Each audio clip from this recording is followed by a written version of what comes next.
زما خوږو وروڼو د کیسې اورېدونکو وړو لویو نارینه او زنانو ټولو ته د ما طرف نه دوا سلام.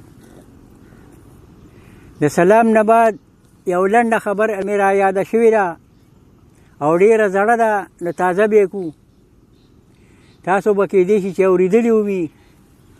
دا کیسه د شیر عالم او د مامونۍ ده. پخوا زمانه کې یو دوه وروڼه وو، د یو هارون نوم و او د بل سکندر نوم و. نو هارون به دوکانداري کوله او سکندر به ګاڼې ماڼې کولې. وخت پکې تېرېده داسې د یو له خدای پاک زوی ورکړه سکندر له، او هارون له خدای پاک لور ورکړه. نو د سکندر خپل زوی له شیر عالم نوم کېښوده او د له مامونۍ کېښوده. وخت تېرېده او دی به خپل کاروبار کوه، دوکانداري به یې کوله، د سودا مودا دوکان یې ورته ماکو دا څیزونه به یې دغه کو خرڅول. په دی په کلي کې یو سړی و چې د هغه سلطان نوم و، 4 لورګانې وې، خو ډېرې زیاتې ښایسته وې، داسې وې لکه د ښاپېرۍ نه یې په داسې حساب باندې ښایسته وې. شیر عالم به په هغه لاره باندې تېرېده را تېرېده او دا جینۍ به یې لیدې دا شیر عالم چې و نو دی هم ښایسته و، ښه ښایسته لکه ښکلی لکه. نو د یار دوست ته ووې، مشرانو کشرانو ته یې ووې چې یاره سلطان کاکا له زما له طرف نه ورشي او که دا لورې ماله راکړه نو ډېره به ښه وکړي. بس ده به جرګې مرګې کولې. آخر کې سلطان رضا شو، لورې وله ورکړه. دا د مشرۍ لور وه، نوم یې عجیبه و. عجیبه یې وله ورکړه. چې عجیبه یې وله ورکړه، ډېره زمانه پکې تېره شوه، میاشتې کلونه پکې تېر شو. عجیبه له خدای پاک الواد ورنه کړ. شیر عالم به خفه و، یو ځای بل ځای به ګرځېده چې یاره خدای پاک راله الواد رانه کړ، مثال یې زما درواره ووه، نو وی بله ښځه به وکړم. یار دوست ته یې ووې چې یاره په دې تره باندې راله جرګې مرګې وکړئ، که ماله یې دا مامونۍ راکړه نو ښه به وي. بس جرګې ورپسې تلې راتلې نو په هغې کې مشران ډېر لړه راله. هارون اخر رضا شو، وی چې زما واره دی، دغو که مخکې ویلی وی نو هم به مې وله ورکړې وه، چې دا الواد نشته نو بس بلکل یې وله ورکومه. مامونۍ یې وله ورکړه. د مامونۍ او د شیر عالم به ډېر زیات خوږوالی او ډېر زیات. وخت پکې تېرېده، یا میاشت یا کال یا 6 میاشتې داسې وخت تېرېده، ګپ لګېده. خو عجیبه به دې ته ډېره زیاته بانیته وه. ولې؟ دویمه ښځه یې وه، د دې د پاسه یې کړې وه. عجیبه به ورسره سمې خولې باندې خبرې نه کولې. ډېر د یو ورځو نه یو ورځ وه چې شیر عالم به داسې بهر په کلو باندې ګرځېده. نو چې ته بهر تللی و، بهر یې شپه راله او دی ډېر زیات میلمه دوسته و، ښه لویه حجره یې وه، ښه سلسلت یې و، کاروبار یې و. نو بس میلمانه چې به راتله نو د دی حجرې ته به تله، چیلم تماکو به پکې پراته وو، هر څه به پکې وو، چای به د دی د کوره پکې راله. نو میلمه دوسته و. نو په دغه ورځ باندې د ده شپه بهر راله. چې شپه یې بهر راله، شپه کې میلمانه راله، یا د ماسخوتن د لمونځه وروستو یا مخکې کېناستېده، ګپ لګېده، کلي خلک چې نه خور شو، میلمانه پاتې شو. میلمانه په ټوله حجرې ګوټ په ګوټ باندې وګرځېدل چې یاره تماکو په کار دی، تماکو ونه. شیر عالم هم کلي کې نشته. په دی کې یو هلک و چې هغه بچې ته مخکې هم تلی راغلی و. نو هغه ووایي چې شیر عالم خو بل دی شپه ده، خو وارو که زه به ورشم او د کور نه به یو سر تماکو راوالم، موږ به چیلم وڅکوو. پخوا به دا چیلم ډېر زیات څکېده، هره حجره کې به ولاړ وه، تماکو به شکروټی کې پراته وو، چا به پکې ډبۍ هم ایښې وه. دی لاړه په ور باندې را باندې کړې د شپې، ور یې وډباو. چې ور ډبېده نو مامونۍ را پاڅېده. مامونه یې په زړه کې وخوړه چې ګینې شیر عالم راغی چې ور وتلر کم او عجیبه ویښه وه خو راپاڅېده نه.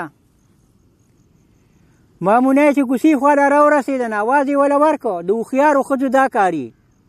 اوس خو زموږ دا ښځې دي چې ور ډب ډب کړي نو دی بړک ور لرې کړي، ور لرکول نه په کار. اول به تپوس کې. نو مامونه یې تپوس وکړو وی څوک یې؟ وی زه خو میلمه یم او ستاسو حجرې ته راغلی یم خو تماکو نن نشته او موږ چیلم تړه شوی دی او موږ دوه درې تنه یو، موږ له تماکو په کار دی او زموږ د خدای لپاره خورې نو که یو سر تماکو دې راکړو. بس دا لړه او تماکو یې راواغستې او په پټ مخ باندې دې میلمه له ورکړو. میلمه تماکو وړو حجرې ته چیلم میلم یې اوس کوه شپه تېره شوه او دې په لا عجیبه غوبل جوړ کړه د شپې چې مامونه یې له یار راغلی دی او په کوڅه کې یې ورسره ډېر زیات ګپ ولګاو او دا چلې وکړه هغه چلې وکړه، دا یاران ساتي او نن شیر عالم کلي کې نشته، لوی غوبل جوړ شو. خپل پردی پې خبردار شو چې خپل پردی پې خبردار شو او دا ډېر مشهور ځای و. د دې کلي نوم چې و نو دا ناوګی دی، دی د ناوګی و. بس وروره سهار شو، مخلوق اړم دی، خبرې کوي یو او بل یو او بل چې بېګا مامونه ډېر غلط کار کړی دی، یار وله راغلی و. چې سهار داسې رڼایي داسې لګېده یا 10 بجې کېدې شیر عالم را پیدا شو. شیر عالم چې کور ته راغی او دې له به د همزولې راتلې مامونه یې له هغوی به وله پیغورونه ورکول چې دا دې څه وکړو او دې غږ نه کو، چپ چاپ ناسته وه چې تهمت را باندې پورې شو او ډېر غلط پورې شو. او هغوی خو ما ته دا وموویل چې زموږ د خدای لپاره خور یم وله تماکو ورکړل او هغه دې ښځې روانې وکړو. شیر عالم چې کور ته راورسېده نو مامونه خفه ناسته وه چې خفه ناسته ضروره نو دی وله نیغ ورغی او دی خو دواړو ډېره زیاته مینه وه، یو یې خو د تره لور وه یو یې مینه زیاته وه. بس ولګېده او تپوس یې ترېنه وکړو ویې مامونه خیر څه کیسه ده چې دومره خفه ناسته یې؟ نن دې رنګ تک زیړ دی یا به د ګلرویل چې امبېل ګلاب په شان پړکېدو پړکار به یې کوه یا نن تکه زیړی. دې ورته غږ وګونه کو، عجیبه وله اواز ورکړه ویې ما خوا ته راشه شیر عالمه چې په پته دې پوه کړم. شیر عالم چې عجیبه خوا لړن عجیبه وله په دې سینه باندې لاس کېښودېده چې زړه کنټرول کا، خبره راته کوم خو ځان په تول کا. وی وایه وی بېګا دغسې کار شوی دی، مامونه یې له یار راغلی و ټول کلی خبر شو او که زما نه منې نو بهر ورشه نو پته به راته ولګي. بس دی چې بهر ووتېده نو هغه خلکو خبرې کولې، یو بل خبرې کولې چې مامونه یې له یار راغلی و، مامونه یې له یار راغلی و. شیر عالم بلکل د سر نه اوبه واوښتېدې او ډېر زیات غوسه شو. کور ته راغی چې کور ته څنګه راورسېده نو مامونه یې ورته وي چې شیر عالمه ما ته پته ده چې ته ډېر زیات غوسه یې او خلکو دله پیغورونه درکړي خو دا هسې نه خلاصېږي، دا چاړه راواله او زما په مرۍ باندې راښکه نه زه به مړه شم او ته به بېغمه شې د پیغوره.